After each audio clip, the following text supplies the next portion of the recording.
lovers, the moon is a thing of beauty. But to this man it is a deadly curse. When the moon is full, this miserable wretch turns into a hairy, snarling half-man, half-beast. Prowls the night, his fangs thirsty for human blood. He is a werewolf.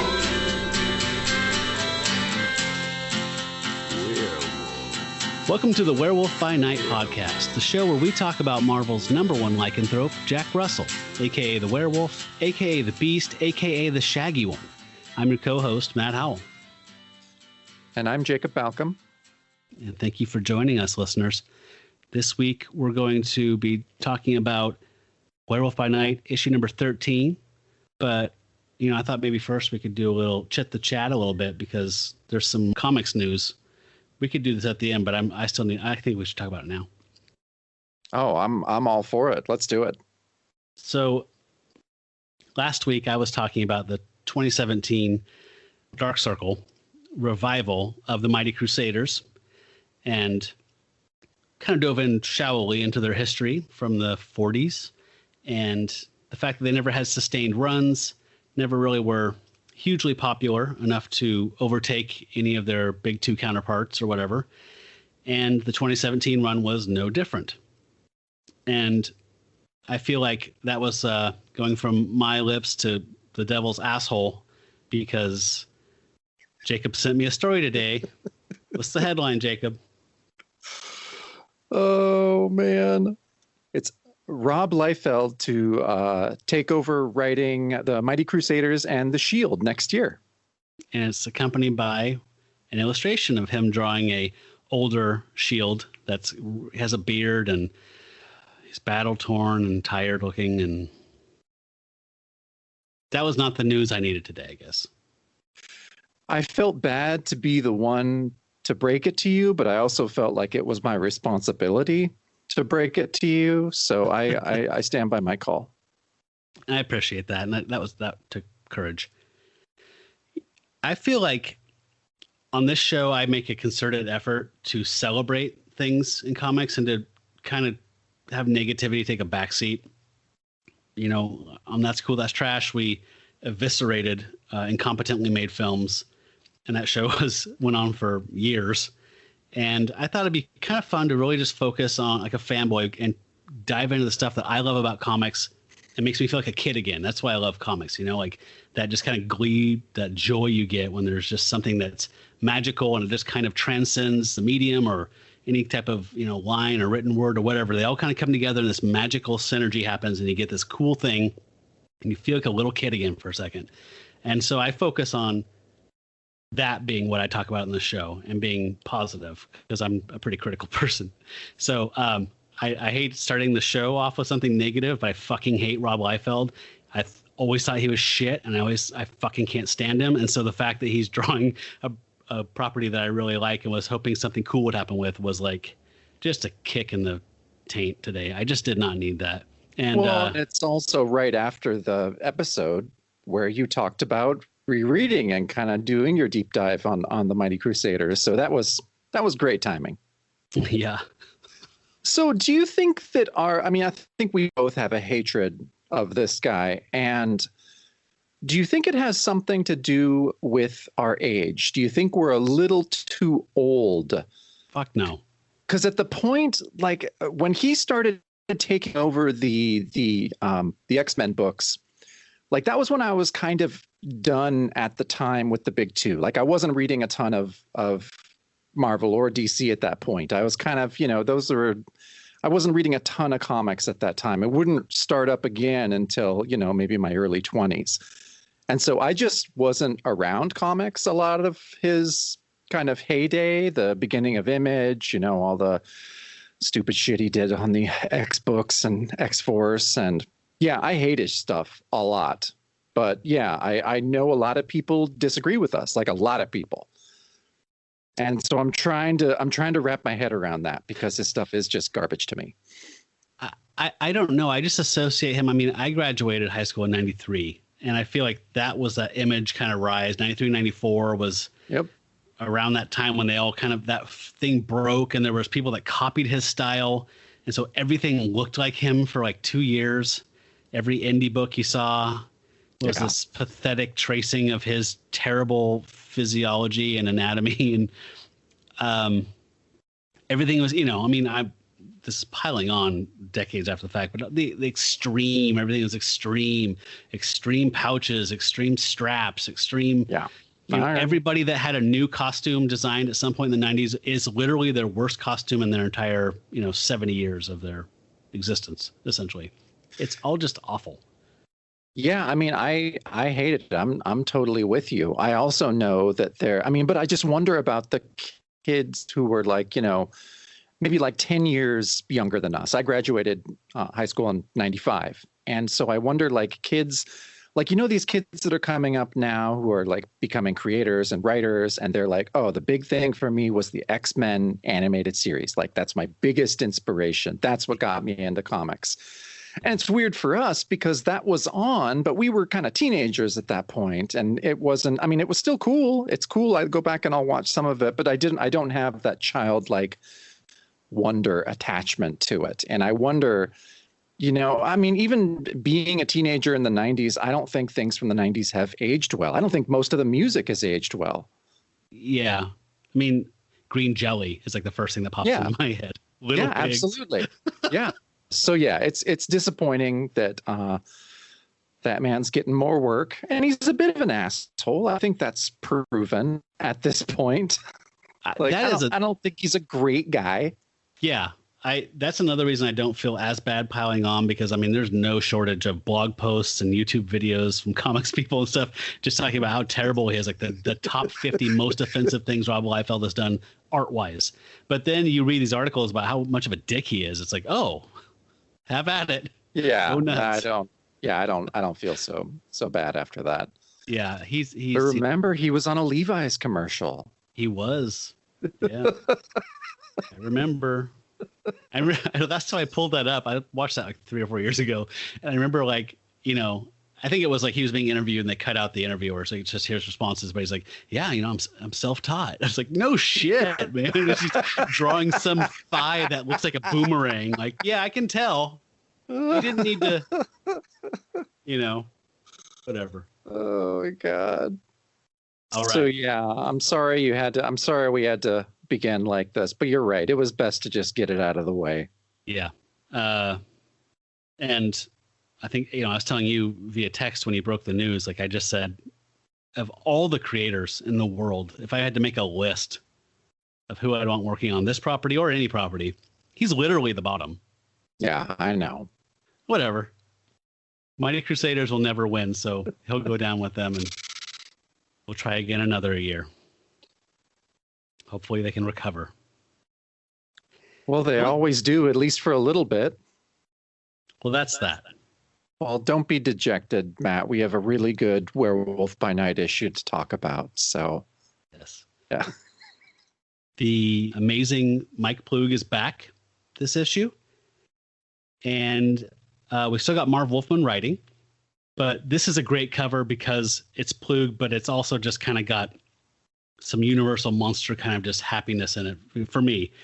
There's like a brick tunnel working out of, and the beast is climbing on top of this monster that's half swaddled in like Egyptian rags and it looks like half Swamp Thing / Frankenstein. And they're violently fighting while a blonde woman in the foreground is laying on the ground looking up as a damsel, like in an old Universal movie, scared and bewildered. And it says, "From darkness he comes, the terrifying man monster called Taboo." It's a little misleading.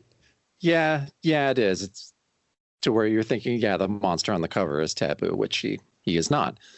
But yeah, it's such a great cover, and it's so awesome to have a Mike Ploog back.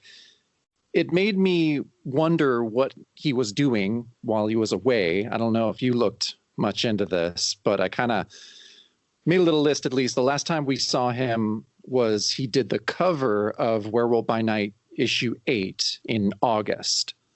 That's August of 73. So since then, we'll go through month by month. He was the main artist on Frankenstein, issue 5 in September. Then in October, he did a parody of the show Kung Fu in the premiere issue of Marvel's Crazy magazine. And that parody was called Kung Fluey. Oh. Yeah, it's not awesome. But, we know by now Not Brand Ect and Crazy are pretty shitty. And yeah, pretty consistently shitty. So he did that in October, as well as Frankenstein issue 6.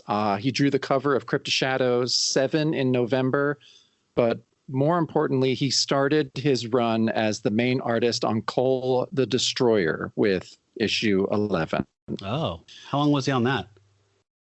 I think just for 4 or 5 issues, if I'm correct. I didn't look too much further ahead in that. Are you interested in Cole the Destroyer at all? Okay, cool. Yes, I'm a newcomer to like Conan and stuff like that. So growing up, I would flip through Savage Sword of Conan or whatever. I didn't get it when I was a kid. Same way I didn't really get sports. But as an adult, I've returned to them and I read the Robert E. Howard pulp stories and was like, oh my God, these are amazing. And then I went back, obviously, and had to see what they did with comics and have pretty much loved everything I've ever read of Conan now in the last 5-10 years. So yeah, I'm interested in checking out Cole. See, I'm waiting for that to happen with me. Like I never took to the sword and sandal, like fantasy stuff as much as I took to, just like sci-fi or supernatural stuff, and so I haven't. And yeah, I've looked through it over the years at different points, tried to get into it, and it just nothing's grabbed me yet. I don't hate it. I respect people that have a great love for it. I love that it originates in the pulps.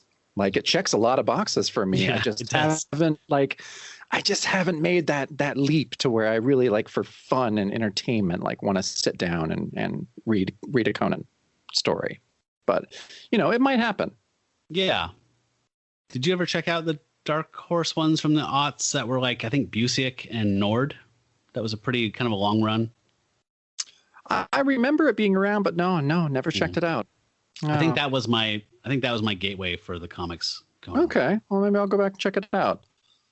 So yeah, that was him in November. He did the art on a story in the Marvel magazine Dracula Lives, number 4. That's in December, and that was actually written by Marv Wolfman. Then yeah, that just brings us to this issue, which is from January of 1974, where Plug returns in full force. Along with his greatest inking partner, Frank Chiaramonte. I think I'm with you on that. Did he ink the cover as well, or just the interiors? I didn't check GCD. I think Plug actually inked this cover. Plug normally inks his covers. Like I haven't seen a whole lot of credits where he has an inker on the covers. He seems to be, to just do it all when it comes to the covers. Yeah, like you said. We have Marv Wolfman writing again this issue. And I mean, just right off the bat, I got to say, I think Wolfman really got into the game with this issue. Like, spoiler here. I loved this issue. I thought it was really cool in a lot of ways, in a really insane way. It set a lot of mythology down, like a lot in a 20-page comic.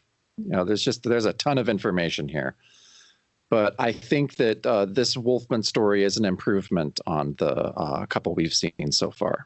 Yeah, rocky start, and I feel like he's getting his sea legs here with this character in this book.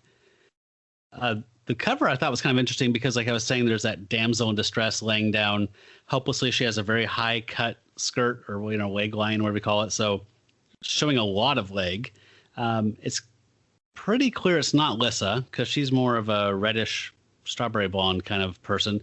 So I was wondering if Wolfman created this character that we're going to meet to have a little bit of sexiness that you maybe don't have to feel weird about if you're over 15.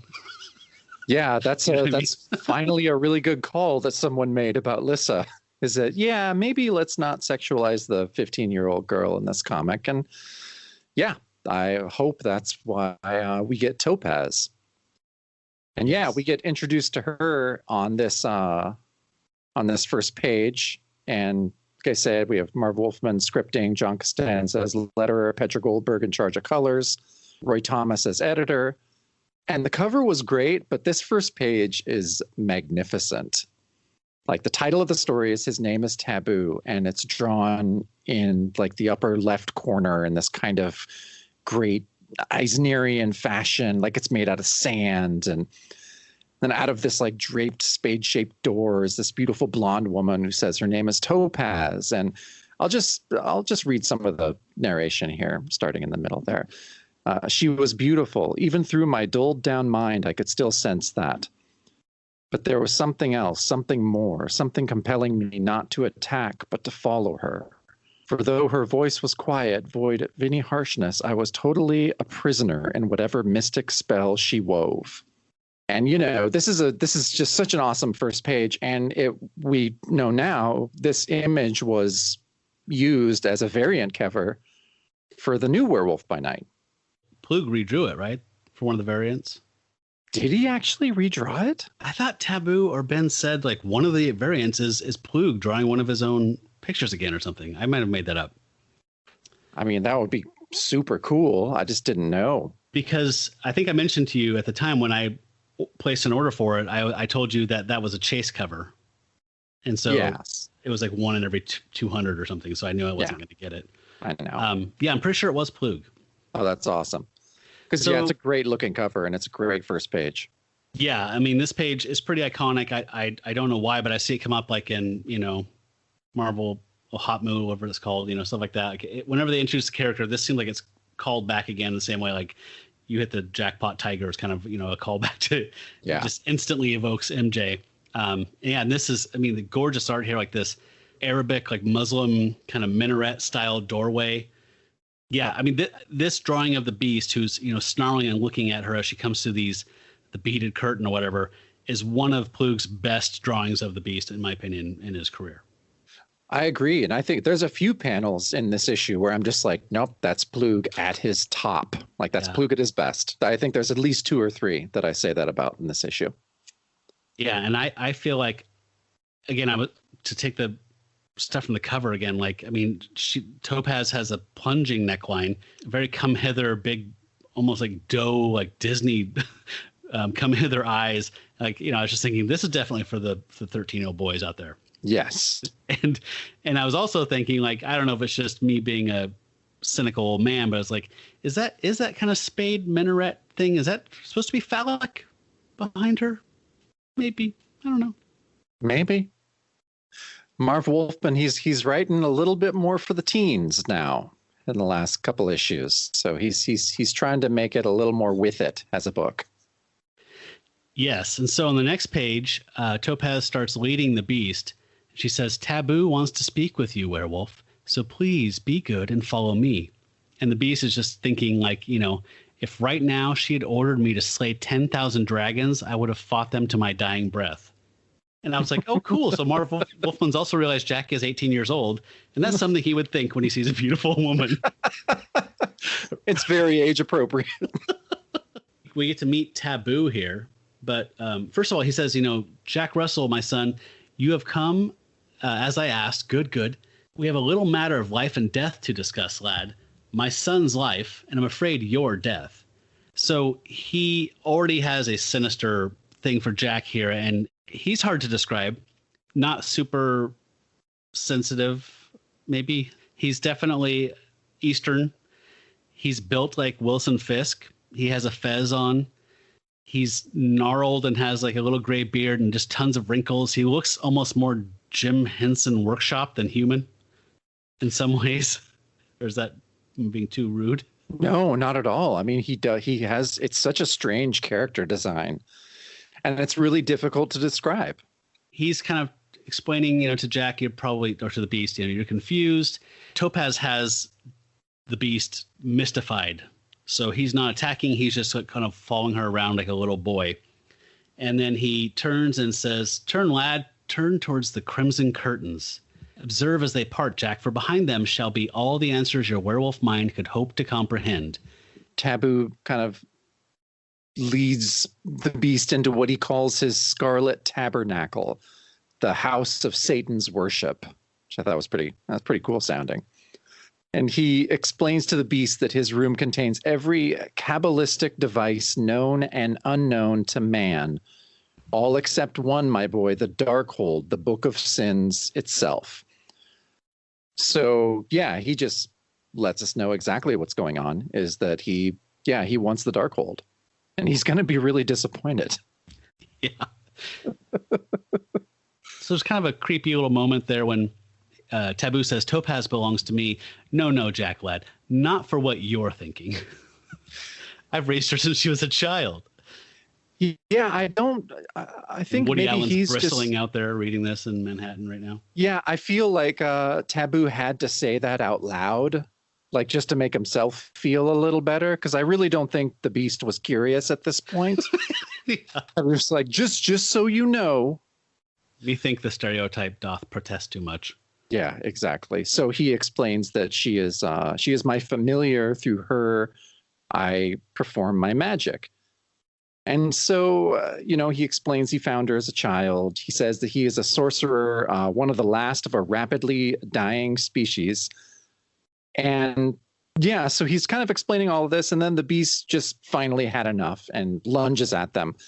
And Taboo quickly zaps him with some kind of finger lightning, which knocks him back. And then Topaz hypnotizes the Beast to sleep. I have some questions. This will come up more later, but yeah, the fact that I understand that she's a familiar and he's a sorcerer, but I guess their dynamic as a working pair wasn't quite clear to me throughout this whole thing. But yeah, but they're definitely connected in some way. Yeah, but it's not in the way you think. No, it is definitely not in the way you think. So the next page, we get this great close up in blue of the Beast. He's been zonked by, he got zapped by Taboo and then lulled by Topaz. So he's dreaming. I like to imagine his little claws scurrying in his sleep. He's maybe whimpering a little bit because my dog does that. But he's thinking back to just a few hours before, how I got here, which I'm a sucker for this. Whenever we jump around in time, I always get excited by these weird little flashbacks. So he's flashing back to sitting and having breakfast in Colden House, his apartment, with Clary and Sam. And he's going to take Clary to the studio for a shoot she has to do today. And then she's holding up this really skimpy little outfit. And she's like, can you believe it, Jack? The producer wanted me to wear this in my next picture. And I told him definitely no, unless they gave me a speaking part at least. And then Sam says, I didn't know they had speaking parts in those movies, Clary, huh? It's a solid joke. There's no way to interpret that beyond blue movies, right? Porn. Yeah, it's a funny joke. This little domestic scene is quickly broken up by our favorite neighbor. He's the Kramer of this satanic comic book. Storms in. You, Russell, I want to speak with you alone. So he comes in, lets himself in, which was an issue last time when Jack just looked in his apartment, but whatever. Yeah. He storms in and accuses Jack of stealing some of his esoteric texts. And Jack's a little pissed off. He's like, if you call me a thief, then, you've had it. And he's shoving his finger in Jack's chest. And he says, Coker, take your finger off me or I'm liable to make you eat it slowly. And then that's Coker's done. So he's like, you know what? Just give the books back and, there'll be no problem. And he storms off. And he's like, all right, well, hold your breath. They're like, wow, that guy's an asshole. And he's like, it takes all kinds. Very 70s. Yeah, even though I read him saying that in a much more kind of half sinister voice. Just not so much that he's just brushing it off, but he's just, he's still a little pissed. He's 18. Yeah. Yeah. And so, Jack takes Clary to the studio. They meet the security guard out front. And he calls her Miss Toon, because remember, I think her stage name is Melody Toon, right? Yeah. Oh, man. Yeah. Yeah, I know. Plays a hell of a So they get there, and Jack sees this horse kind of off in the distance going wild, and it's about to throw its rider. And so he just jumps to fucking action. This rich boy somehow knows how to grab hold of a horse's throat in midair and bring it to the ground, calming it, by the way. And so he does this kind of amazing feat. And the stunt wrangler guy comes over. He's like, something must have spooked her, mister. She's usually calm as daylight. But you handled yourself kind of good out there. You ever think of trying out for stunt work? I just love Jack's face. He's like, stunt work? That's very Homer. Stunt work, eh? Yeah. Yeah, Jack's action moment here was amazing. Like you were saying, you really have to see it to believe it, because this horse is standing on its hind legs, just about to throw this girl. And he, like you said, he jumps up and just wraps himself around the horse's throat. Is he the horse strangler? Have you heard of him? You have to get him. He's a horse strangler. He's magic. So yeah, he's saying, well, I kind of be interested in being a stuntman. I don't have any money, and that was when I realized that's right. We've been giving Jack a hard time the last few issues about being a rich boy and blah blah blah. But it was also revealed that he's pretty much been cut off and told Philip, "Fuck you, I don't want your money." So he doesn't really have much money. I don't think so. I almost thought that it was saying something about his actual dad's estate for some reason was how he was able to move into Colden House. Oh, but maybe I'm wrong about that. Wow, I'll have to check that. Look again. But yeah, so he's like, hey, I'm interested in doing the stunt work thing, and the guy says, all right, well, hey, I'm Brad Wrangle. Which I had a major issue with, but I'm going to move on. We also alighted over the fact that as they're approaching the studio and coming into the studio gates, this studio is called Mallet Studios. So it's a Hammer analog, obviously. But it says that they're known for making cheap B horror movie flicks and sci-fi picks, and some flicks that are even worse. So this is clearly not Hammer, because if you folks don't know Hammer, they're a respectable British studio that made they weren't cheap or sleazy. They were mostly just doing gothic horror and had pretty big budgets and were respectable. So Mallet is something else altogether, but I think that was a reference to Hammer. Another sign that Jack's growing up is that he dropped Clary off at the studio. He hung around for a few hours, watched them shoot, which whatever the fuck that is, let's not talk about that. But then he's like, oh, you know what? 4:00. I got to be scooting because I've got something to do before the sun goes down. That's right. He's growing up. Jack's going to get somewhere before he turns into a monster. So he's driving along and he says, I'm going to this place called Verdugo Mountain, this place in the peaks of Verdugo Mountains, which are a real mountain range outside of LA, I guess. He doesn't notice that there's a helicopter following him, which I would think he would have a little PTSD after Werewolf by Night #2, but whatever.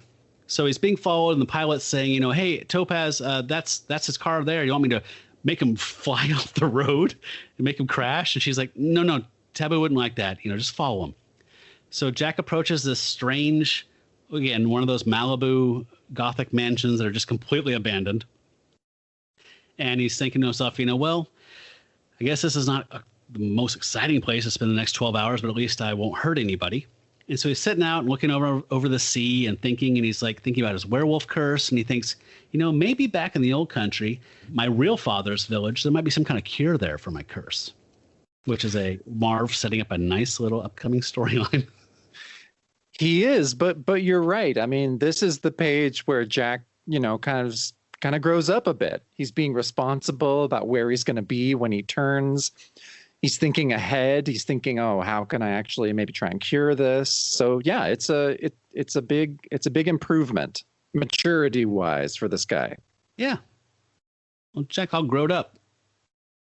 But man, so this next page is just so good. Everything about this page I love.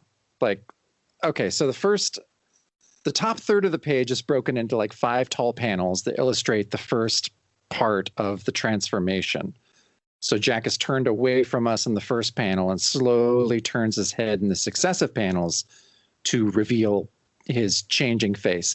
It's great. I do have a bit of an issue with the coloring of the last panel. I'd really loved to know what your print edition is colored like, because this just looks like he has brown blobs of shit on his face. Yeah, it's the same. His cheekbones are brown. His mustache and like chin are brown, but like between aren't.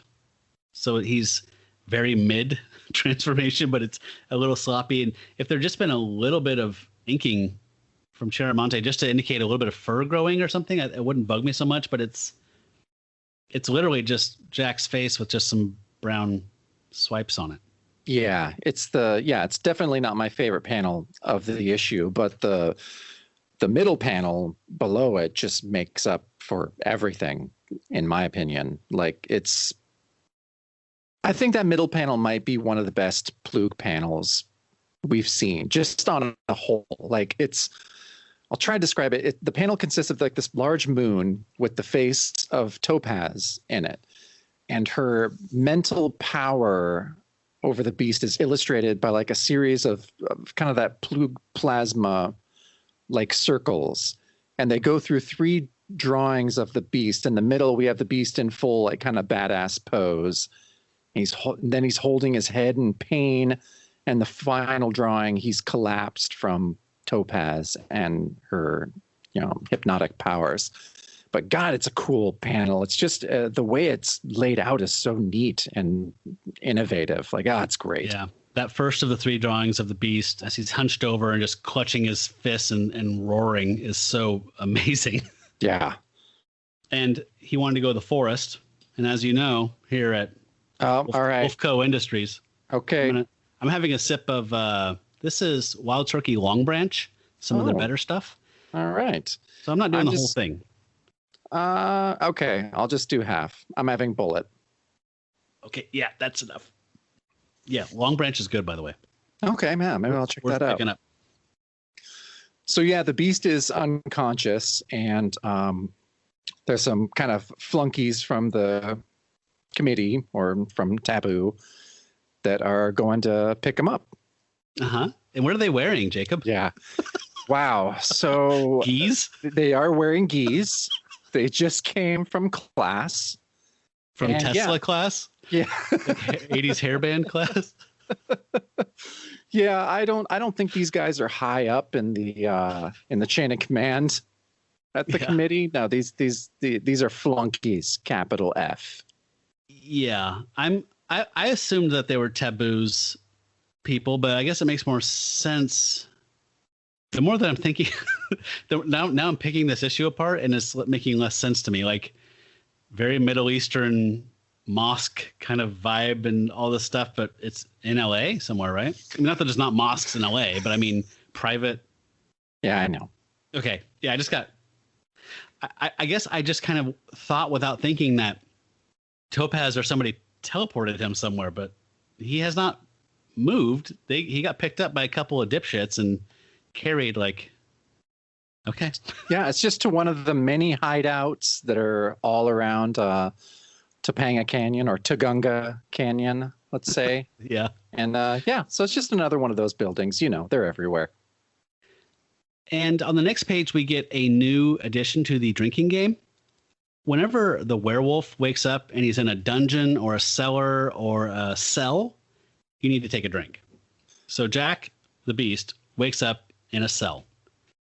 And he looks around. I'm going to have my drink first. I'm going to have my drink too. He looks around himself, getting his bearings, and he sees his stepfather, Philip, the man he hates most in the world. And he's unconscious and shackled and manacled to a wall. And the beast charges him to kill him. And there's an invisible mystical barrier that's shielding Philip. Taboo and Topaz appear, and Taboo says, you claw, slash your way through that all you want. You're never getting through there. I didn't bring your poor stepfather all the way to my mosque simply for you to slay him. And then he says, where was I? Oh, yes, the Darkhold. Where is it, Jack? Where is the book your father stole from me? And then Topaz puts the whammy on him again because he needs to be subdued some more. He's roiding out.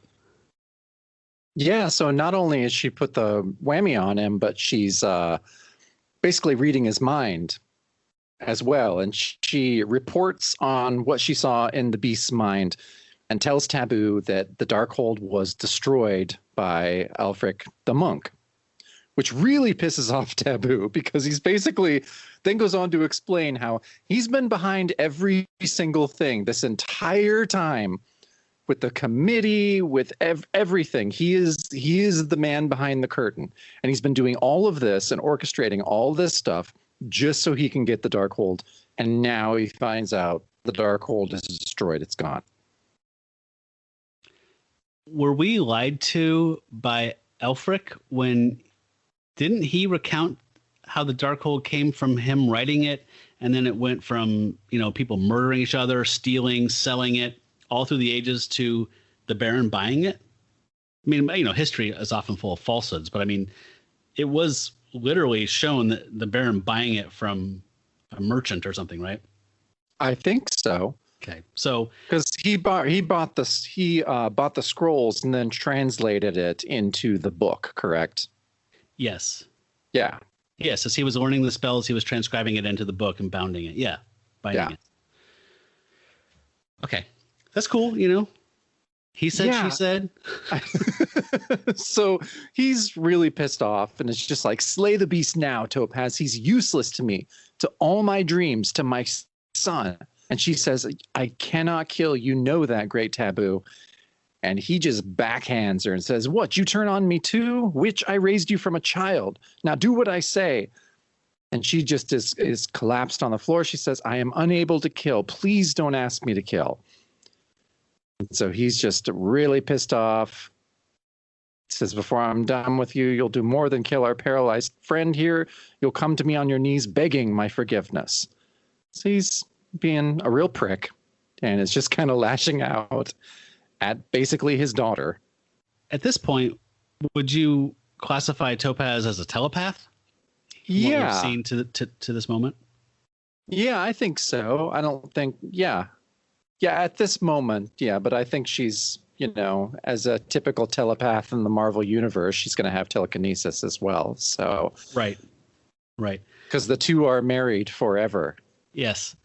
Well, I was surprised that she could actually reach into the beast's mind, which I would think would be a bunch of pine needles and some blood and some creek water.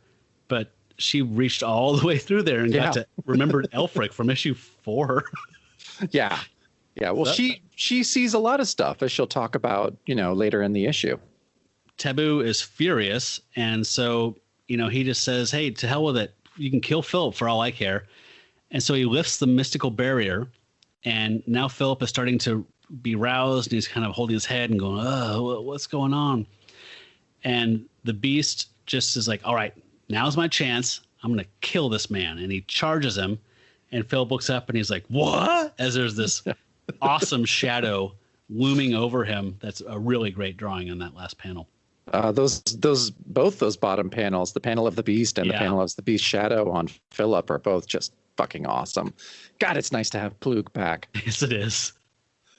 So yeah, you know, Philip is shocked for a millisecond, and then suddenly is awake and pissed. So he says, I don't know who or what you are, but I fought men twice your size and twice your strength, and I never gave up while I could still raise a hand. So try what you will, but you'll find Philip Russell is no easy victim. Yeah, we knew he had a backbone because he plotted to have the mom killed, Laura, but we didn't know that he had such grit. I mean, no, he was in the Merchant Marines. We just, we just didn't know this. But had a necklace of ears in Korea or something. Wow. So yeah, the beast is kind of flashing back, remembering that he had promised his mother that he would never raise a hand against him, and made him swear this to her. So there's another amazing beast lifting his arms above, just ready to strike. And the next panel, we're realizing he's striking at the door to try to break the bar on the heavy wooden door, kind of thinking, I could not break the oath I made on my mother's deathbed, and not even the werewolf could shatter that promise. Yeah, that drawing of the beast as he raises his arms. Wow. His lats and his... Oh, I know. Yeah, that's the most cut the beast has looked, for sure. He is ripped. And that's a total awesome like movie cheat, right? Where like someone like lifts a hatchet and there's a close up on the hatchet and like, oh no, and then they show them like chopping a rope or whatever. Yep. A cinematic cheat there. Yeah, it's a horror. It's a horror fake out. Yeah, and that's a great rendering of Philip in the foreground as the beast is shattering the bar in the door. Mm-hmm. Great profile shot of him. So Taboo's dragging Topaz away, and he's pretty pissed off. And he's talking about, you may have cost us the life of Algon. And we find out that we get a little flashback here because he's saying, I might be ahead of myself, traitorous Topaz. So for your benefit, let's recall how I met you and how I took you from being the street urchin you were back in 1962. Flashback. Maybe not the most natural flashback. Let us recall for your benefit. So we find out that Taboo was originally from Punjab, India, and there was a war going on between Pakistan and India. There's a lot of fighting, and he flees, and they were Wolfman really locked all this down. This was 1947, apparently. So that's important. Yeah, I thought that was an interesting detail. I'm like, wow, all right. People know that he has these sorcerer's powers, right? And they take him as a prisoner into the stockades. Narration is, my fame as a sorcerer was common knowledge, and the enemy believed they could harness my powers to aid them in their battling. When I refused, I was taken to that disgusting sand dune they called their prison camp. So he finds this little girl at this prison camp that everyone's afraid of, basically because she has this magic power. And at first she makes a flower bloom in the desert, which terrifies everyone. Well, yeah, that's a Neil Breen thing. Oh, man. So that's not telepathy. Yeah, exactly. That has nothing to do with there's nothing to do with telepathy. And so, yeah, she tells Taboo she's always been able to do things with her mind, and shows her basically, causing a guard's pistol to disappear. So she does this, and she's like, but everyone's frightened of me, and kind of says how she's ostracized from the rest of her community because of her magic powers. Before she makes that guard's gun transmogrify or whatever, what in the previous panel, what does the guy sitting cross-legged, what is he doing that she does to him? I don't know. Okay. I was really trying to figure it out, but obviously she made something happen. I don't know what he was doing. Yeah, it's really perplexing. I'm assuming he was smoking a pipe or playing a flute or something cliche. Yeah, whatever would be cliche and kind of offensive, we'll just assume he was doing that, and she made it disappear. So good on you, Topaz. Yeah. So Taboo here sees an opportunity. And so he's thinking, I got a gold mine of magic here. And he points at one of the minaret things over there, like a guard tower minaret, and says, hey, can you destroy that guard tower? And she's like, I can, Mem Sahib, but I'm not going to hurt anyone because that would be bad.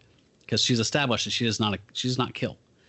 So there's this great panel of her eye, a close-up of her eyes while that plasma, these bubbly, weird, mystical things are going up to this guard tower, and she's dissolving it and crumbling it and bringing the guards gently down to the ground while she destroys the minaret. And there's a second time here where, the guards are freaking out, but this is the second time they said, by Buddha. Which I thought was weird because Buddhists represent about 4 to 5% of India's population. I had to look that up. I was like, that's not a huge part of the population, is it? Anyway, so, they're saying, hey, slay them where they stand. And Topaz does some more of her magic, and she kind of, freezes them in place, and they're all like, ugh, as these little bubbly things are flying around. Taboo's loving this. He's like, Topaz, my girl, make them bow before us as we leave their most ungracious pigsty. Lower, dear one, make them beg to retain their worthless lives. And so she's following his order, so she's already kind of getting wrapped around him. And she just essentially broke them out of prison. I just love that top panel of Taboo holding the young Topaz as she kind of puts the whammy on the entire crowd in like this open square in this prison camp, and everyone is bowing to the ground. And then that great panel in the middle where he's just like, now come to Topaz, world that waits the two of us, a world that shall one day be ours. And then I love how we kind of come back to the present through this profile shot of Topaz from her memories and then back into this reality. I think it's a really cool kind of dissolve. Yeah. And I really like those scenes where the flashback ends and he's carrying her out as everyone bows around them. You know, it's like some weird bizarro version of like a Disney movie. It them is. marching out of there, but not the greatest folks. So we cut back to the present. Taboo is putting some, parental guilt on Topaz for betraying him. And she points out to him that the beast has a special soul or spirit inside him that is gentle and good. And that's why she can't harm him. So she's gone deep enough into his mind to find Jack, basically to find the 18-year-old boy who has noble intentions. And then, Taboo counters this by saying, what of the goodness of Algon? What of his sleeping soul? Talking about his son that we're going to meet here in a sec. Yeah, so on the next page, we get 4 panels divided evenly. And in the center, there's a nice drawing, a portrait of Taboo as he's kind of flashing back in each of these little pictures as part of this story. And so he's talking about how Algon was his son and he was using magic to transform him. And the spell that he needed to do that was from the sacred parchments in the Darkhold. And at this point in time, he was in a certain Balkan state, which we've visited before. The folks kind of pick up on the fact that this guy is doing some funky magic up there. And, his son's all bound up like a mummy as he's doing this transformational magic on him. And the villagers come with torches and pitchforks, as they do. And they were actually led by Jack's father, the Baron. And so they're kind of sacking things and, destroying stuff. And it says they ransacked all his Darkling devices, which I thought was a really cool suggestion. Like, wow, is there a bunch of weird stuff like Doctor Strange would be concerned about just out in like Eastern Europe or something like that? Just people have some weird ass stuff. But, so he says he escapes only by chance. He had his son bandaged, slung over his shoulder like a fireman's carry, and he's just running away. And he says, while in the castle itself, the Darkhold and the secrets I needed for the chance conclusions fell into the hands of that ignorant peasant. And he's talking about the Baron there. So the Baron basically just came in and said, hey, this is a nice place you have here. What would happen if it was mine? Yeah. So on the next page, he says, for the next 7 years, I fled from country to country, searching for the answers I needed to finish what I began. And then he kind of tells how Algon got hideously deformed as he kind of pulls the bandages back to show us, because Taboo only finished half the chant from the Darkhold, correct? Yeah. That's the suggestion, is he was mid-transformation. Yeah, and it also seems that, Topaz is seeing this for the first time as well. She says, you never showed me Algon before, Taboo. I never knew. And so, the beast shows up again at this point, and Taboo commands Topaz to kill him again to prove her loyalty. She, of course, again refuses, but says, I'll stop him for you and drive all thoughts of violence from his mind. And again, man, the way that Plug draws her mental powers is so cool. Yeah. It's so simple. It's such a simple way to visualize mental power, but it's also pretty unique. I don't see that exact thing all the time. Like, I know it's just circles, but it's just the way he does it is so cool. Yeah. On the next page is another great one of just like these big blue circles and little pink ones. And the beast is just kind of doubled over while he's under her spell, feeling himself crumble beneath its constant force. And I love here, Taboo says, as your father took a son from me, so shall I take the life from his, Jack. So farewell, lad. You have only hastened your own destruction. I like that little poetic turn there of that kind of, eye for an eye thing that Wolfman writes in there. That was cool. Yeah. And at this moment, Philip lurches in, and he's like, I don't understand what's happening, mister, and frankly, I don't give a flying hoot. But you better call off the girl, and none of your phony magic will stop me from getting you. And, he says, again, he bids Topaz to kill him. Not too quick on the uptake here, I don't think. No. And he's like saying, hey, break it, girl. Whatever spell he's got you under, you've got to break it off. Get out of his control. And she's struggling, going, I can't. And then This last panel is very strange. The beast says, the pain still gnawed at my inside as the girl collapsed beneath the pressures of her mind. But as she fell into unconsciousness, her power bolts struck my stepfather. So at this point, Philip is holding her as she's like fainted, and he's crouching down. And out of her forehead, her third eye, is this big beam of mystical energy going straight through his head. And then Jack continues and says, and through him, the beast, the son of Taboo. So the beam goes through Philip's head and stops in Algon's head. And I got really excited at this point because I knew what was going to happen. Oh, yeah. Yeah. So the next page, the narration reads, Algon rose after 20 years of sleep. The beast awoke, but not with a consciousness of his own, for somehow his body now housed the brain of my stepfather. Woo! And Philip Russell became the mindless husk that Algon once had been. So I did not see this coming. Yeah, I know it came out of nowhere. It's total batshit out of nowhere, but I love it. It's so awesome. And so then, Taboo is said by the sacred scrolls, Algon lives to complete the task I began all those years before, a task which shall make the name Taboo the most feared in all the world. And he says, but first, my long sleeping son, slay the werewolf. And Algon is fully upright. And yeah, you're right. He's like Wrightson Swamp Thing with a little bit of Frankenstein.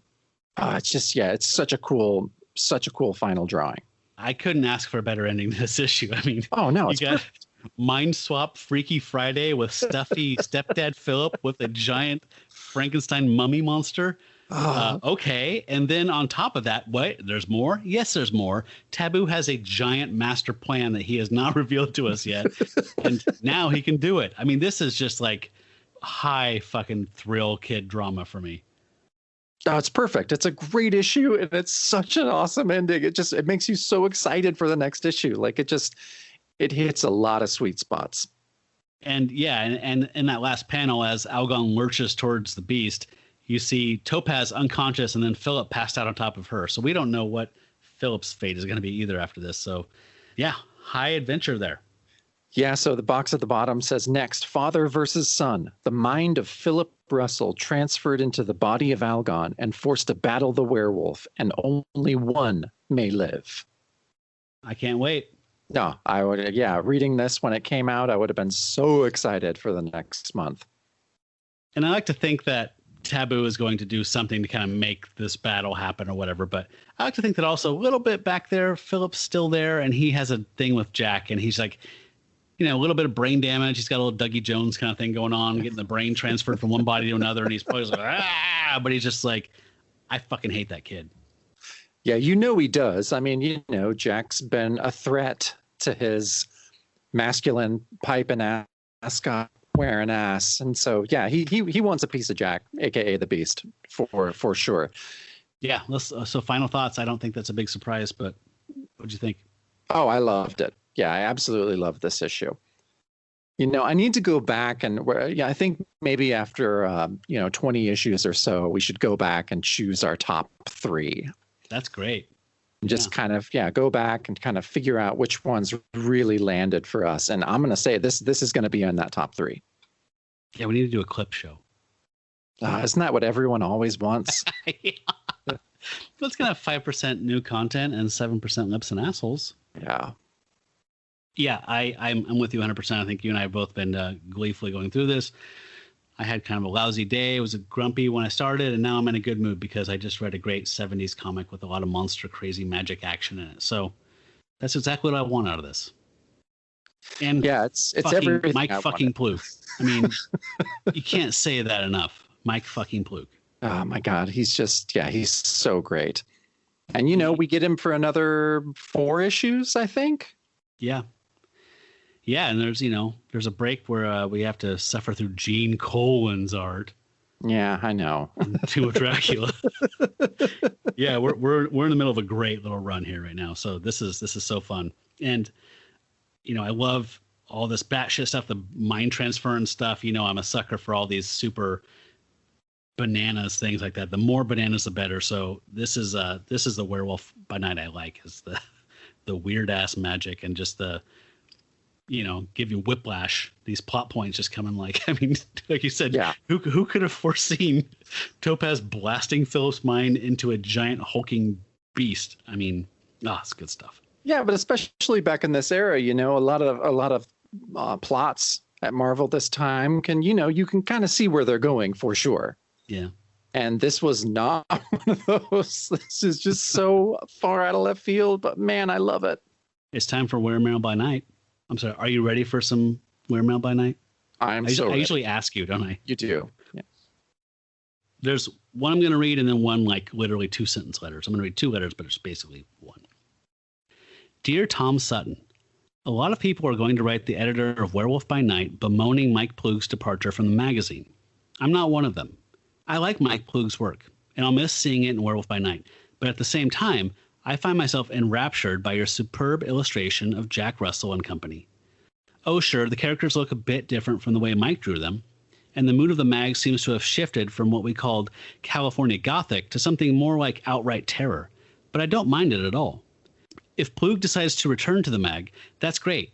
But if he doesn't, Tom, just keep doing what you're doing, and I'll still be a devoted fan for life. Let me put it this way.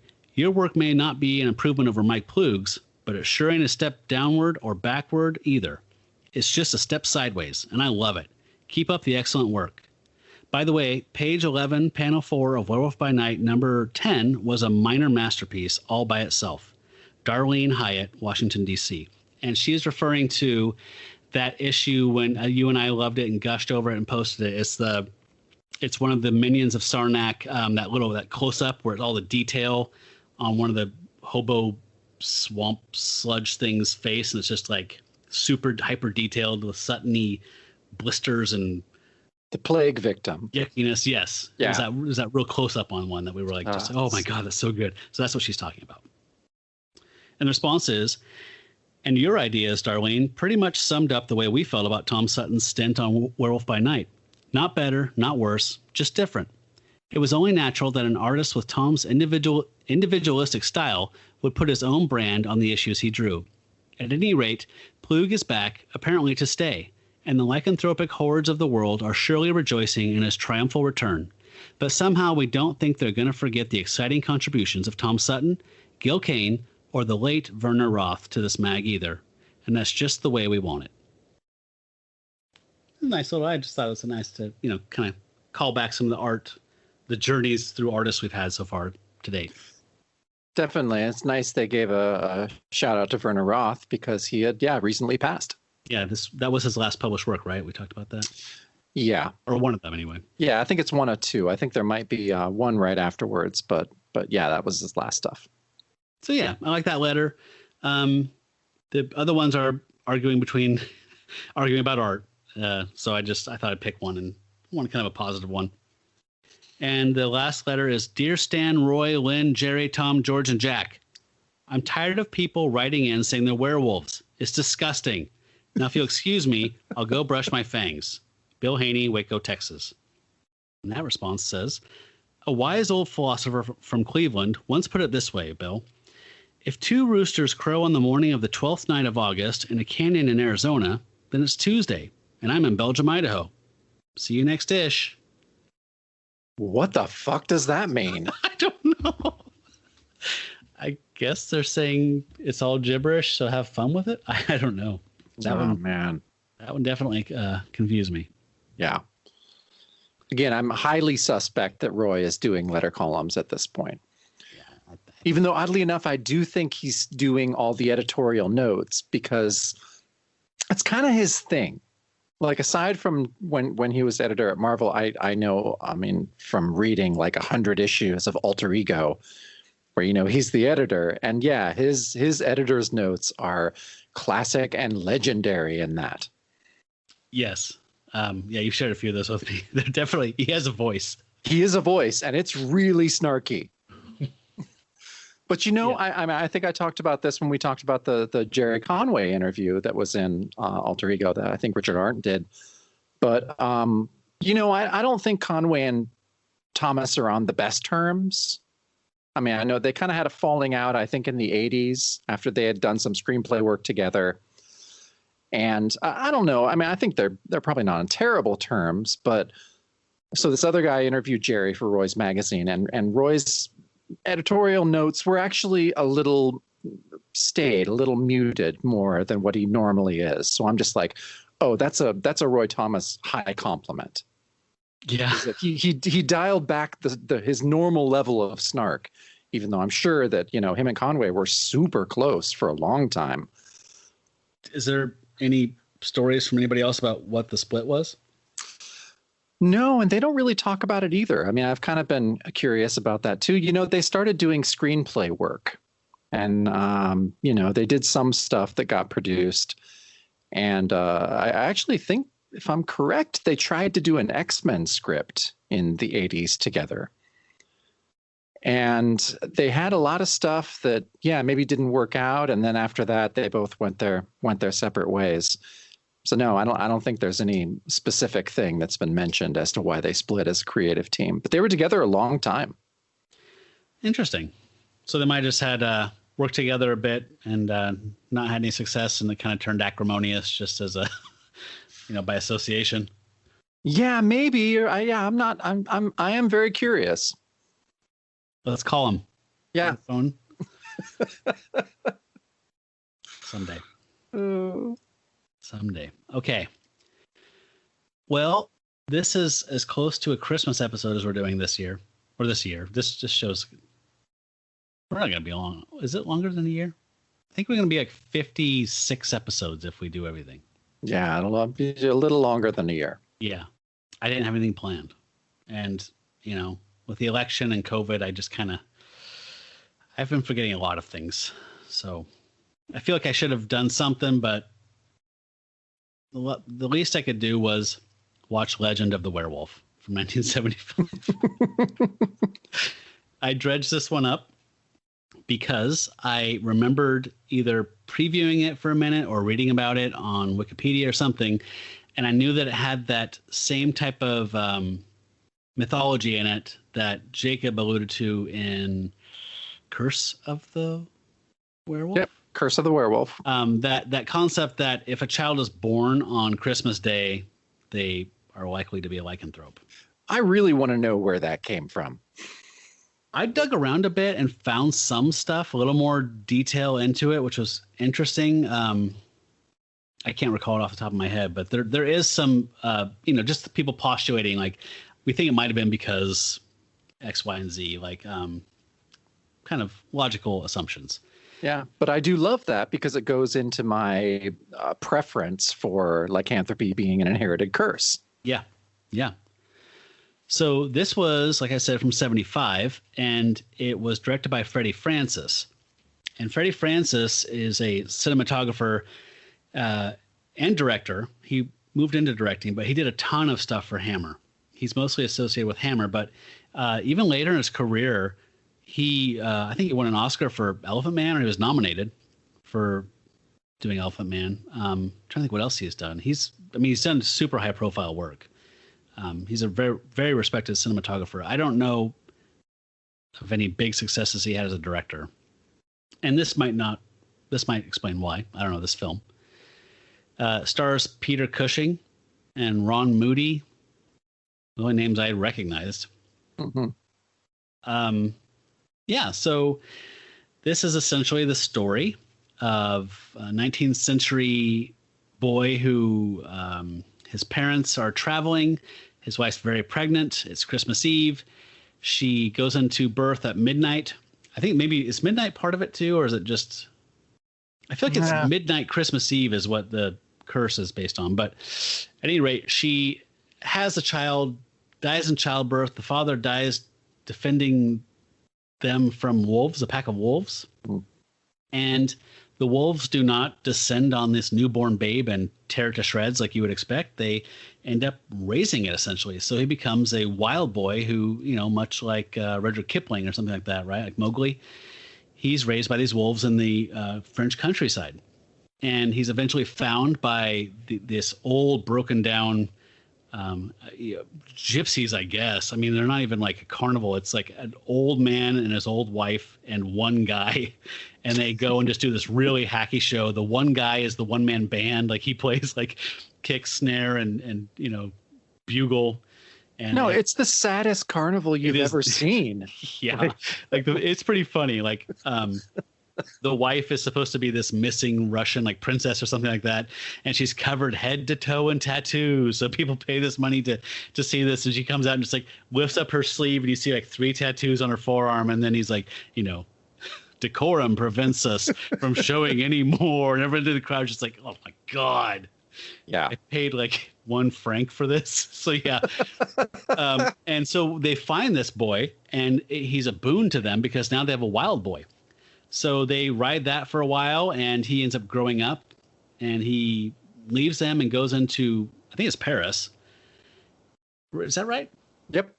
And so he joins a very small, kind of also sad zoo that's in the middle of the city that is right next to a house of ill repute. And so this whole film revolves around him being a kind of caretaker at the zoo that has wolves in it, and meeting a prostitute or sex worker, I don't know what I'm supposed to say, a sex worker, that he strikes up a relationship with and cares for. And he also has this curse where he starts turning into a werewolf. And Peter Cushing is what we would call today a medical examiner. He's a physician who consults for the police and does autopsies and stuff. Yeah, they called him in this police surgeon. But so he's basically Quincy.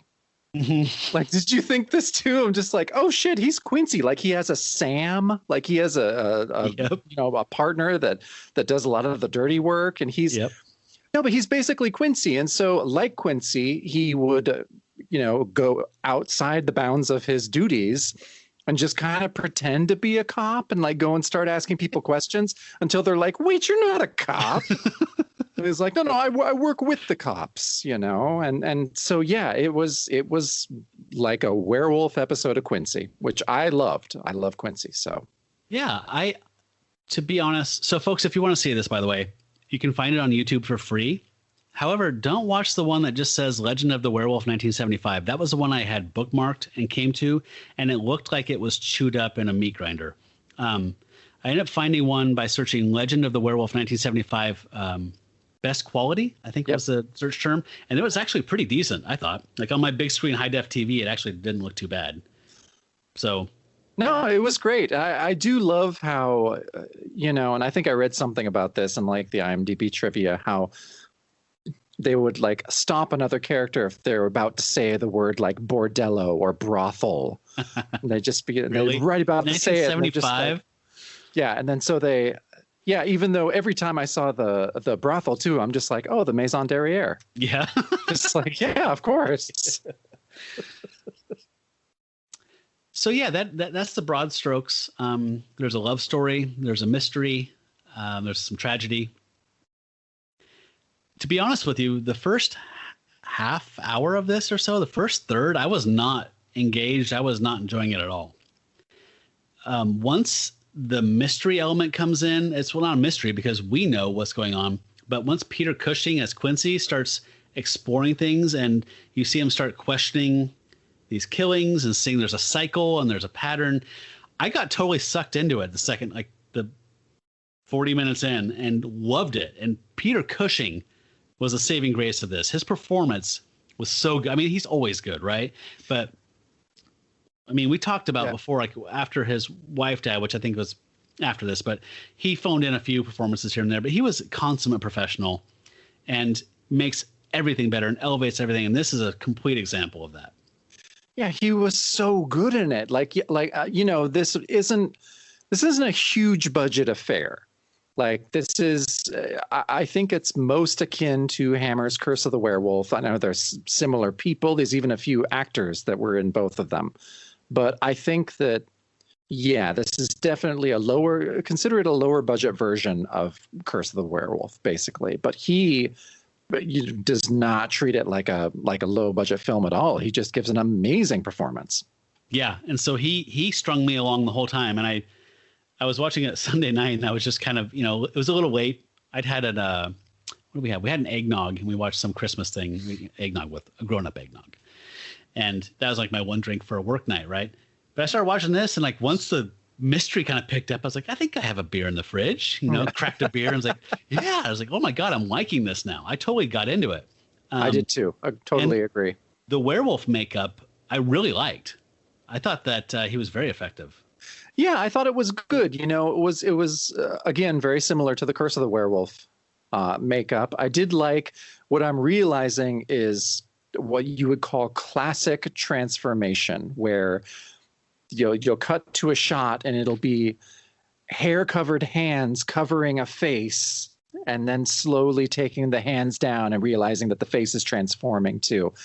It's a very classic werewolf reveal, if you will. And I thought they were great. Yeah. And there's a really moving kind of sequence I'm not going to go into too much because I think folks might want to watch it. I would actually recommend it. Again, the first half an hour I wouldn't have, but by the end I really liked it. But there's a tragic moment in there. There's these penned wolves in the city, and this guy is a wolf-raised werewolf lycanthrope boy, working at the zoo, has a relationship with them that becomes very dramatic and had a lot of emotional pull as well. So yeah, I recommend it. Merry Christmas. I do too. It was a great movie. I was really happy that you had me watch it. Yeah, I'm glad after The Beast Must Die that this was a better Peter Cushing movie for you. Yeah, definitely. I mean, I get the kind of appeal of The Beast Must Die, but yeesh. Yeah, no, watch The Legend of the Werewolf. Do that. That's good. Yeah, is there anything else? I have like one little thing I can talk about.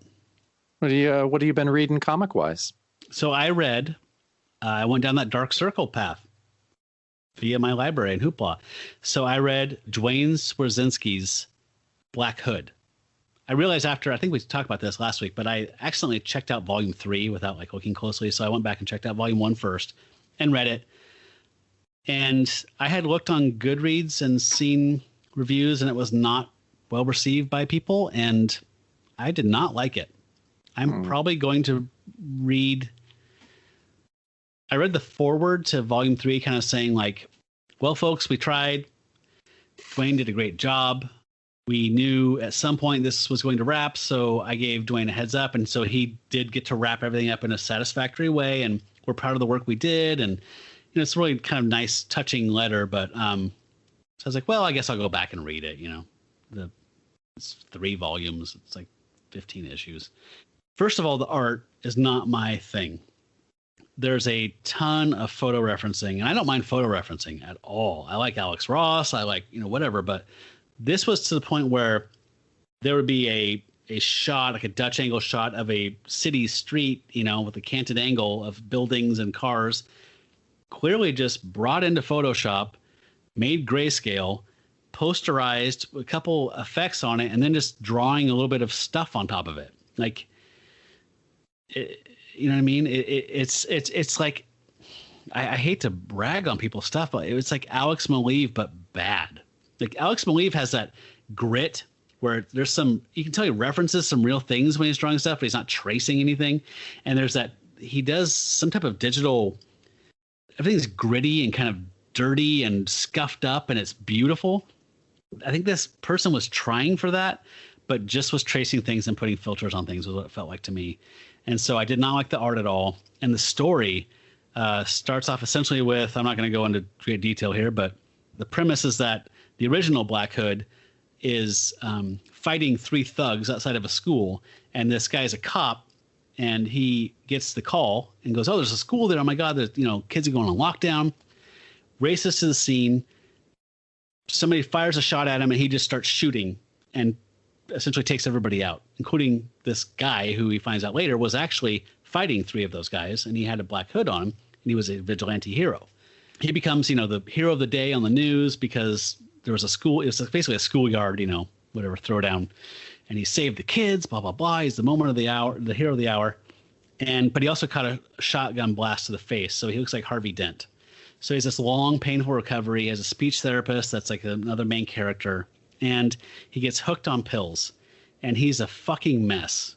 And I don't mind a hero that's a fucking mess. I mean, he's a fucking mess. And at some point, somebody hangs the Black Hood. They took the evidence from the thing in the police department and puts it in his locker. And so at some point, he's whacked out of his mind on pills, running away from a speech therapist because he's gotten to the point where he's stealing evidence now to stay high. So he's taking Percocet and whatever from people and just letting them go and saying there was no evidence. You're free to go.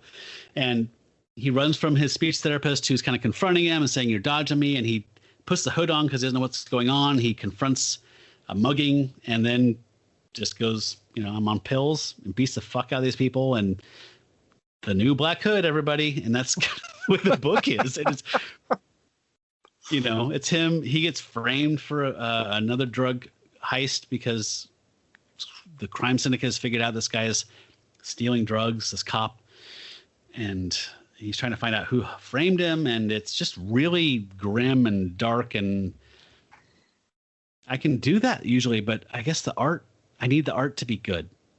Like, it's relentlessly pill popping, depressing and not pleasant to look at, I guess. No, and that's a big thing. I mean, who knows if the story of Jack the Ripper wouldn't have been too much if you didn't have Eddie Campbell. Yeah. Drawing it. But I do want to go back to what you said about what I think would be the foreword of book 3. I really want the first sentence to be, well, we tried. I swear it was something like that. It might be in the foreword. Kind of glibbing it up. Yeah, but that would be so great. Well, yeah, it sounds like you're giving these books a chance. Some you're liking, this one you didn't, but well, now that you didn't like this book, maybe we'll find out tomorrow that a reboot of the Black Hood is going to happen with someone really cool this time. Yeah, I loved when he worked on Iron Fist. Swarzynski. Yeah. Oh, yeah. Wasn't it him and Fraction together, like recreating that character? Or Brubaker? Yeah, it was Brubaker that did that with Fraction. Yeah. Anyway, I have no beef with the guy, and I know he's a crime writer who came into comics, like a lot of so many writers do these days from writing novels. But yeah, I just was a little disappointed. A lot disappointed, actually. Yeah. What about you? Well, yeah, I went and picked up my box. There were a couple issues. A back issue I was very excited about. There's a horror one that's this giant history of man thing, which I think I'm going to have to let you borrow because it's really cool. And they do talk about the Plug issues quite a bit. They have some photos of the original art. So it's really cool. Oh, wow. Yes, I'm a huge Man Thing fan. From last week is the Batman Black and White #1. So it's slim, but it's a square bound issue. It's like the latest revival of that. It's an anthology series that started in 1996. And this just came out. It's like, I think 5 short stories from different creators that are all pretty good. My favorites were the one that Trad Moore illustrated. Are you familiar with him at all? What's his first name? Trad, Tradd Moore. And he the first thing I actually saw him do was I think it was last year, it was Silver Surfer Black. Oh, yeah. Okay. So his style is completely insane. Like I think I would describe him as like take a little bit of Mike Allred and like a ton of psychedelics. And like combine that, and I think that's a really accurate description of his style. Yeah, and I love, yeah, that's me all over. Yeah, I know. No, you should. I think you'd like Silver Surfer Black. It's pretty cool. It's written by Donny Cates. Okay, yeah, and I mean, the art's just fucking unreal cool. And so yeah, him doing a Batman story is really cool. And yeah, these are not, I mean, there's a couple kind of more traditional takes, like J.H. Williams, the third does a story, writes and is the author of that one. It's really good. And but a couple of these are really experimental, like especially experimental for Batman, which is, normally they like to, not let people break that particular toy. Yeah. And these are all not canonical, right? These are all just giving him to different creators to do something fun with. Yeah, exactly. I mean, yeah, it's a non-canonical anthology series. And I think there's going to be like 4 issues with a bunch of different creators each issue. And it was really, really cool. The one that I liked the best was it was written and drawn by Emma Rios, who, as I think we talked about before, is probably my favorite modern artist. Yeah. And yeah, her work with Kelly Sue DeConnick on Pretty Deadly is my favorite modern series by far. Like, I'm a huge fan of Emma's art. Her art is I have a real visceral reaction when I see it. It's very disorienting. She kind of really subverts the whole sequential nature of this art. You really have to kind of pay attention and reread the pages and re-look at them over and over to kind of get all that she's putting into their stuff. Her stuff kind of makes me feel, it kind of takes my breath away at certain points. And I don't have that reaction to art very much anymore. And that is definitely, her art does that for me. And so her story is called Sisyphus, and it's kind of taking that story and applying it to Batman, which, can make a lot of sense. This is this is a poem. Like, this is a real pretty highbrow type of work. I read a review online somewhere that said that her story goes right up to the line of being pretentious. Did she write it as well? Yeah, she wrote it as well. Okay. And it does. It's very highbrow, and it goes right up to that line. And I think that's where a lot of interesting stuff happens. Yeah. Like, you get real close to it, but you don't go over the edge. And I think that she does get real close to it. It's very obscure. You kind of don't know what's going on. It's kind of more this poem. It's definitely the most experimental Batman story I think that there ever has been. I don't see it yet, but I'm kind of waiting for an online backlash about just like, that's not Batman, because it is really weird and very strange. And you can't even make out the Batman character a lot in a lot of these. And her style is very panelless. Like, there's just no real panels. They're just full page or, 2-page spread paintings and illustrations, just with, some prose, not in a box, not, encumbered by anything. And it's different. I'm curious. I want you to read it and tell me what you think. No, I'd love to. Yeah, I never really thought about Sisyphus and Batman kind of having the same fate. Yeah, but it makes a little sense, No, it makes a lot of sense. That's what I'm saying. Yeah. No, so it's cool, and it made me, even if it's not my favorite thing she's ever done, it made me sit and think. And sometimes you want comics that make you think and make you go back and reread it over and over again and just be like, what the fuck is going on here? And so, I felt like I needed to read it multiple times to kind of begin to try to understand it. That sounds interesting to me. And I'm sure there's going to be backlash because people have to work to understand it. That's going to get some, that's not my Batman, like you said, right? I like when Kevin Smith makes him pee his pants. Yeah. So for that crowd, they're really not going to like the story. And but I was challenged by it. And like I said, I don't think it's my favorite thing she's ever done, but I think it's really interesting. I think it's the most interesting take on Batman that someone's done in a long time. It's not going to be for everybody, but I loved it. Anything that Emma Rios does, I'm going to buy and get invested in. Yeah, I think that's a good call. Super talented. That's not associated at all with that DC Black Label stuff, right? This is totally different. I'm looking at it right now, and it doesn't, at least my variant cover of it doesn't have the Black Label, but yeah, right now, like, Black Label would be like Tom King's Rorschach, or like, Strange Adventures, or Three Jokers, right? Like, Three Jokers was Black Label. Oh, was that Black Label? There was cussing in it. Okay. Because, I thought the first Black Label title was something with Batman and it showed his dick. Remember that whole dust up over that like 2 years ago? Yeah, it was the Damned, Batman Damned, like Yeah. with Brian Azzarello did that, I think. Yeah.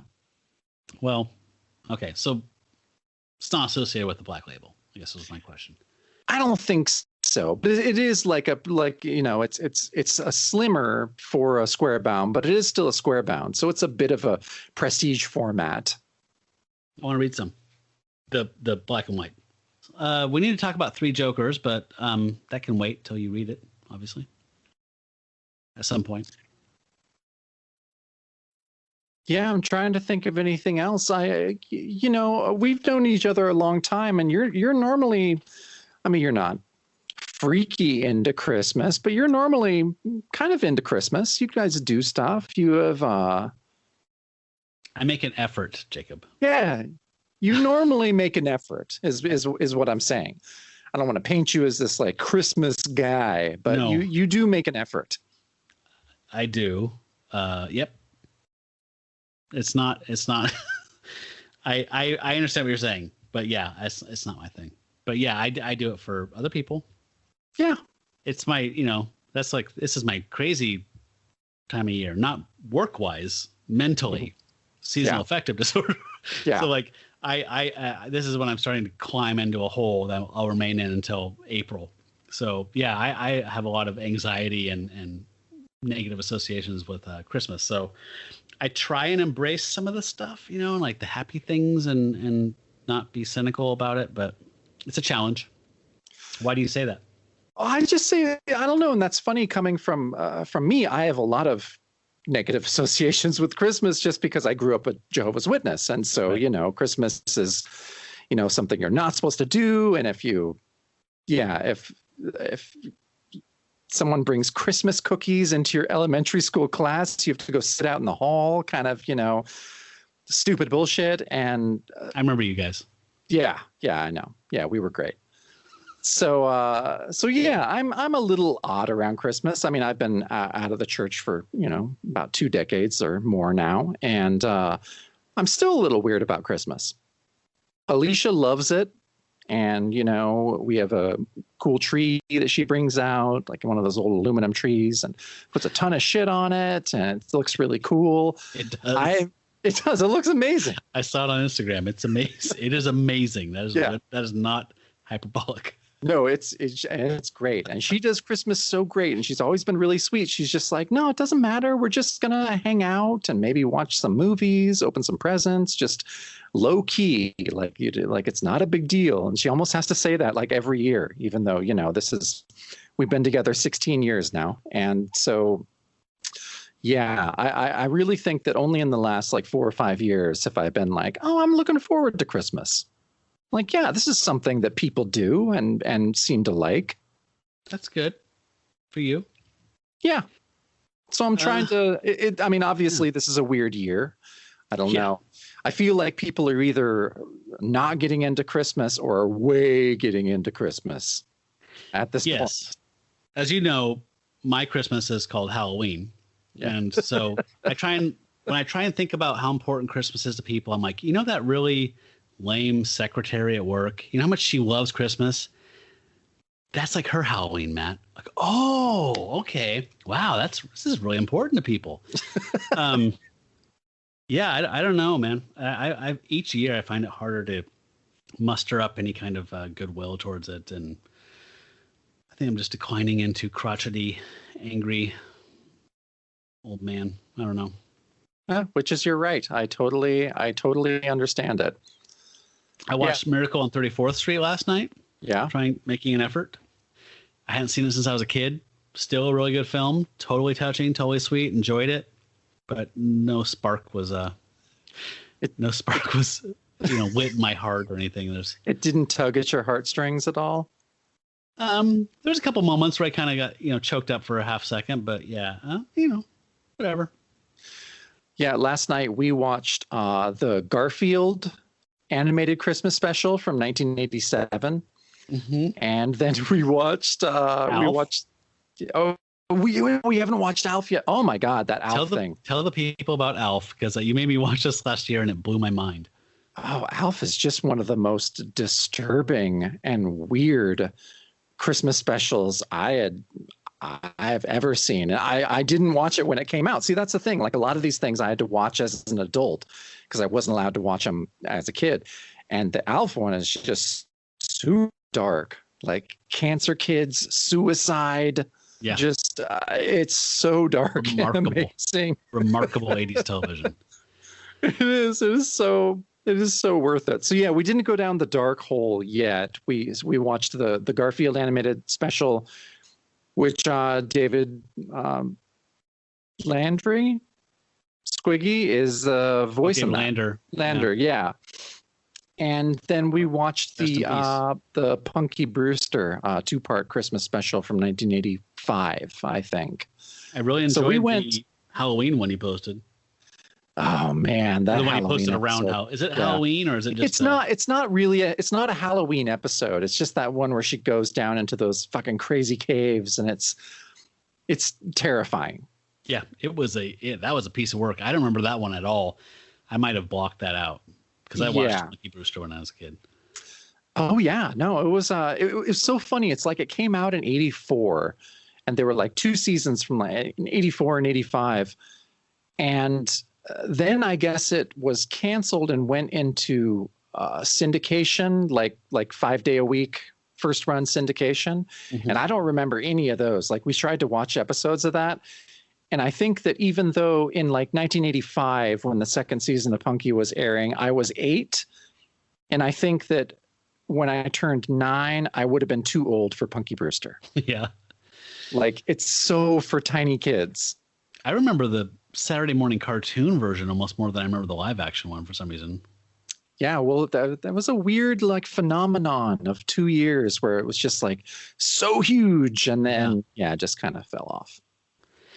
Yeah, I post about this on my personal account, but my favorite thing around this time of year is the BBC A Ghost Story for Christmas that they used to do in the 70s. Every year there'd be a special because of the old 19th century tradition of telling scary stories, because apparently that was a thing, I guess, like much like around Halloween that, it's like when it's considered the veil between the living and the dead are thin, it's like a solstice type of thing or something.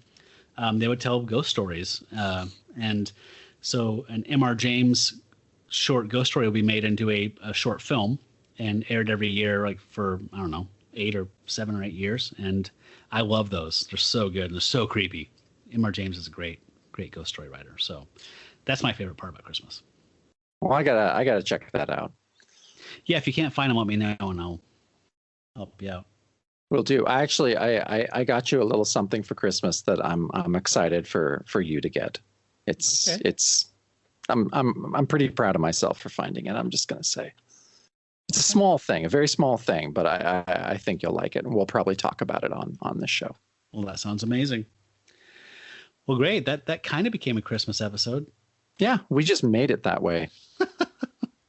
Oh, the only thing I wanted to say, I've kind of, especially during the pandemic, I've really kind of winnowed down the podcasts that I really like listening to, and I was trying to think like I don't think we've talked much about this, but the comic book podcasts that I listen to. Basically, I just listen to 3 right now. I listen to Marvel by the Month, which are these 2 guys here in Portland that go through, they're in the Silver Age in 1967 right now. And they go through basically and talk about the books that Marvel released in a certain month in a certain year. And they've been going chronologically since, FF number 1. And it's great. It's a great format. The guys are really great. And they get really fucking great guests. Like they had Fred Hembeck on. They've had Fraction on twice. They have Joe Keating on all the time. They get like kind of big. They had John Hodgman on. They had are they in the industry, or how do they land these guests? I don't know, but the people love going on, and they're really fun. But yeah, they get some of the best guests of any of the comic podcasts I listen to. So okay. Yeah, well, everybody tune in when I have Tim Conway on. Yeah, he's still alive. What's a Tim Conway? Yeah, about 25 pounds. So that's my number one. I also like listening to this podcast. These two ladies do, Kirsten and Cynthia. They do a thing called Masters of the Obvious. That's more like comics and movies and kind of nerd news. I really like that. Fun videos. Yeah, they're really, really funny. And those are the main two. And then I also am still kind of listening, which I have for years, to the Screw It, we're just going to talk about comics guys that first started out going through the whole Spider-Man original Ditko Lee run. Which kind of inspired us to do this show, ultimately. Yeah, absolutely. Like, then they're two brothers, Will and Kevin Hines, who are improv actors and teachers at Upright Citizens Brigade, I think. And they're great. So those are the main three that I listen to. What do you listen to, comic-wise, podcast? Nothing. All right. No, I don't listen to the competition. Okay. No, I honestly, I don't listen to comics podcasts anymore. I listen to political stuff and docuseries about just different social justice stuff. My wife and daughter comment on how boring I am podcast wise. Yeah, that's really disappointing. I'm just gonna say. I don't do comedy. I did for a while. I don't do comics. I did for years and years and years. I'm just politics and true crime and weird history kind of stuff. Weird Studies. You and I both listen to Weird Studies. Oh, I love Weird Studies. God, that one's so good. Yeah, I just listened to the one that was because I just watched Black Narcissus for the first time. Oh, and so I finally got to listen to that one that's called Black Narcissus. It's like The Shining, but with nuns. Oh my God. I love that movie so much. Oh my God. It was so good. Athena was like puttering around that, kitchen. And then she just kind of like looking over her shoulder and then turned her body and then just came and sat on the couch and watched it. I love those little, deer feeding on the buttercup kind of moments like that. Just, you don't look at her, don't say anything. Yeah, don't just let her sit and watch the Criterion film with you. Yeah, it lived up to its reputation. Gorgeous film. Holy Fucking shit. Great film. I mean, I think they kind of point to that as one of the greatest Technicolor films. Yeah. Yeah, I was reading something on Wikipedia that I think they mentioned it actually in that Weird Studies episode, but like when that close up of one of the flowers happens, the color was so vivid, people gasped in the audiences. Yeah, I know. It's like the early film of like the train coming. Yeah, people ducking people all being diving like, "Oh out of their God!" chairs. Yeah. Love that shit, man. Oh yeah, God, that movie's so good. Hey, Even though, what? Oh, sorry, go ahead. I was gonna say, and this made my wife Alicia so angry. I was really excited to tell her that there's a new miniseries that's on FX that's Black Narcissus. Did you see that? Oh man. Yeah, I don't know. Whatever. I know. I read that they're like that they were trying to kind of use the ghost angle, and I'm like, that wasn't an angle to begin with, right? Like that's not the point. But yeah. Yeah. There's a lot going on in the book and the film, but adding in a supernatural thing is, it's cheapening it really. I mean, everything I've read in that podcast, we're talking about how close the book is actually to the film is to the book. Like it's, there was a few excisions or whatever, here and there, but it was the spirit and a lot of the dialogue is just right out of it. And yeah, I don't know. They remade Rosemary's Baby as a miniseries as well. I don't get it. No. Yeah. I try not to be super cranky about it, but some of these things I'm just like, why? Come on. Yeah. Speaking of, now that we've done our Christmas episode, and we've talked about this the last few weeks, for our New Year's episode, let's do the things that gave us joy in 2020, because we've talked about it several times offline and haven't done it. I'm absolutely into it. So what kept your head out of the oven? Should we do maybe like book or comic, record, and film? What do you think about that? Yeah, I like that. Let's do that. Yeah, that's why I've kind of been making a short list. And mine will be stuff that I have gone back to multiple times, almost like my crutches of this thing, to where, the pandemic and just the stress of everything just kind of gets to my fucking head. And I just have to go and sit and do this thing, either watch this movie or listen to this record. And so that's where my list is going to come from. Okay, cool. All right. Well, now we know what we're doing next week. All right, folks. Well, thank you for listening and putting up with our nonsense there at the end. Sorry if I got kind of negative about art and Rob Liefeld. I was just being honest with you because I respect you.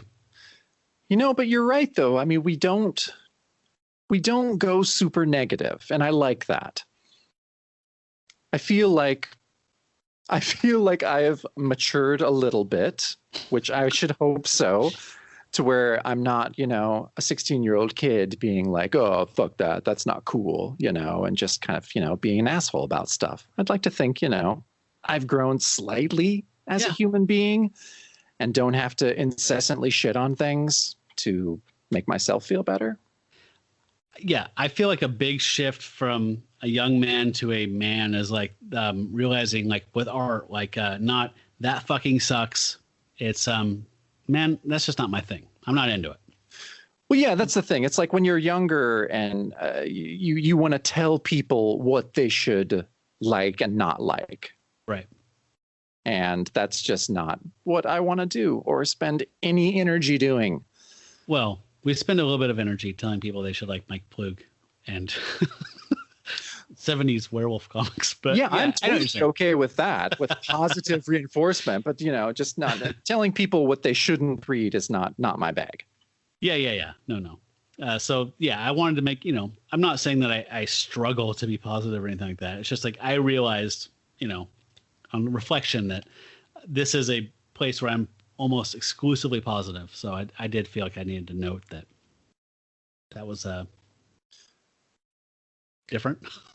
So which of us out of the two, who of us is the most cynical and jaded? In what respect? Life? Just in general. I don't know. I'm super cynical and all, but everyone I know that knows me says that I'm actually a romantic and is very defensive and has a pretty thick candy coated shell to protect myself. So I don't know. I am ultimately a romantic. I feel like, or I was growing up. I feel like as I'm getting older, maybe that's just not the case anymore. I feel like I'm more cynical. I don't know. Do you think you are? I don't think so. I don't think you are at all. I don't think so. I think deep down I'm fairly nihilistic, but it's really deep down. I don't feel like someone who loves everything that makes humanity valuable like you do, like film, art, just everything. I mean, you are an archivist, you are a creator, you're a musician, a songwriter. Like, I feel like you are like the professional appreciator of the good things that humans do. So I feel like just by that virtue, you are less cynical than I am. Okay. Fair enough. Yeah, I'll take it. I will. Well, folks, thanks for listening. Join us next week for Werewolf by Night, issue number 14, and our moments of joy from 2020.